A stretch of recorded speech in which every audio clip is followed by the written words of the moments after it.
देश Bharati public inter college Rajajipuram Lucknow sector 1F block Rajajipuram शाखा में कल 26 जुलाई 2024 को 12 बजे दोपहर से मनाया गया कारगिल विजय दिवस।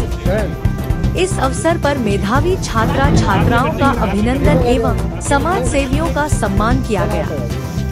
पर्यावरण को शुद्ध करने के लिए वृक्षारोपण तथा वट वृक्षों को दुग्ध स्नान कराया गया।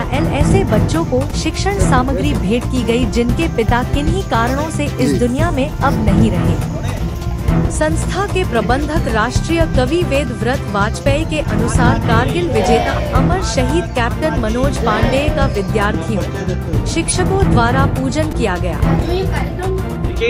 शिक्षा का जो मतलब है वो ABCD सिखाना शिक्षा नहीं है। विवेकानंद ने कहा है कि मानव के अंतर में छिपी शक्तियों को जगा देना ही शिक्षा है, और जो शिक्षा अपने देश धर्म के प्रति प्रेम नहीं उत्पन्न करती है, मैं उसे अधूरी शिक्षा मानता हूँ। आज जो विद्यालय बच्चों को तैयार कर रहे हैं वो पढ़े लिखे इंसान नहीं तैयार कर रहे हैं, वो कंप्यूटर तैयार कर रहे हैं जिसमें भावनाओं का स्थान नहीं है, केवल एक मशीन जैसा बना दिया है और मशीन में जो कुछ भरा होता है बस उतना ही वो कहते हैं। तो आज हम कारगिल दिवस के अवसर पर मैंने उन देश के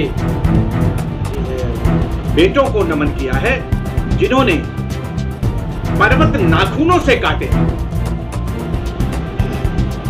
दुश्मन ऊपर था, वो हमें देख रहा था और हम नीचे थे। हमारा जीवन खतरे में था, लेकिन अपने जीवन को खतरे में डालकर मैं कैप्टन मनोज पांडे, बत्रा, आहूजा, ये सब जो केवलानंद द्विवेदी, ये जो नवनीत राय, ये जो सब शहीद हुए हैं, ये बहुत मात्र थोड़ी थोड़ी सी उम्र के बेटे थे, थोड़ी थोड़ी उम्र के बच्चे थे। मैं जहाँ कहीं भी हूँ उन्हें नमन प्रस्तुत करना चाहता हूँ।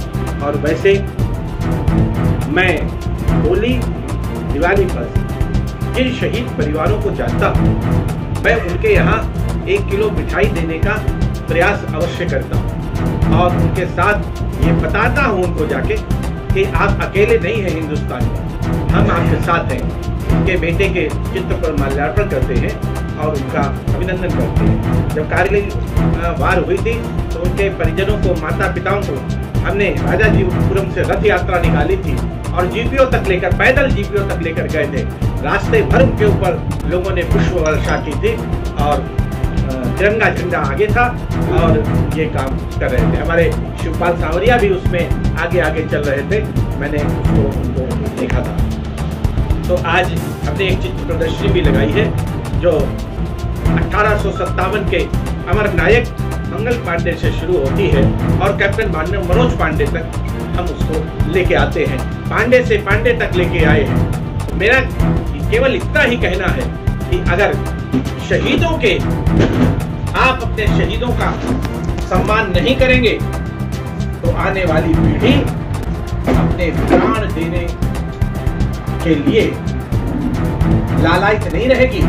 भारत माता पता नहीं कब बलिदान मांग ले, फिर नौजवान कहेंगे कि आपने तो अपने शहीदों का इतना अपमान किया है, इतना असम्मान किया है, कैसे हम शहीद हो जाके। तो मैं ऐसा वातावरण बनाना चाहता हूँ जब कभी भारत माता पुकारे तो बलिदान वेदी पर बलिदान करने वालों की होड़ लग जाए और वो कहे कि नहीं, सबसे पहले मेरा बलिदान होगा, सबसे पहले मैं जाऊंगा।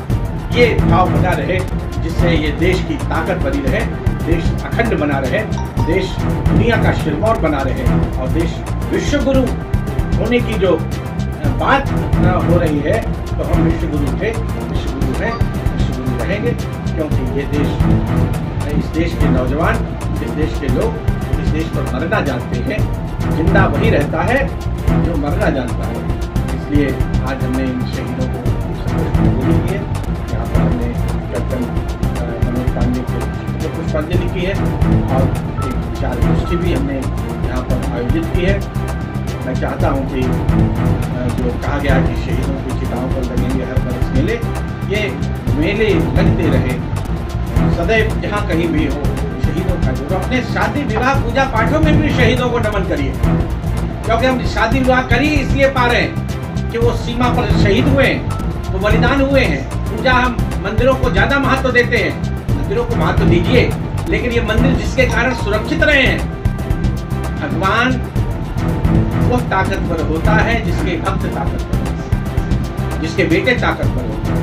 तो आज हमने इस देश को किया है।